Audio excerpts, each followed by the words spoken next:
In July 2004, a storm stalled over the city of Peterborough and dumped over 200 millimeters of rain. The impacts were disastrous. The city's drainage system quickly became overwhelmed and streets turned into rivers. A lot of people didn't expect that something like this could ever happen. A lot of people didn't know that they were at risk of flooding from an event like this. Up to $100 million in damages were caused to infrastructure and property. The amount of garbage that came out of people's basements just right across the city. So it was fairly significant and upsetting, I think, for a lot of people, and certainly a bit of a wake-up call for, everyone in the city. Urban flooding is an increasingly severe issue as the climate warms, and the city of Peterborough is doing extensive planning to mitigate potential impacts. The city enlisted Ecopia AI, a tech company based in Toronto, to help gather more detailed information about its infrastructure.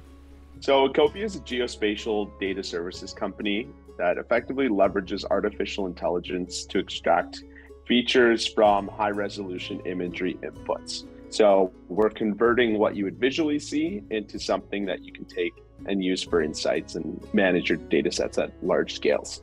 The combination of geospatial data and artificial intelligence creates extremely precise products that can be used by the city to learn more about their flooding risk. The detailed information can be used by the city to predict the water depth and velocity in the event of a flood, as well as the flow resistance over different types of land.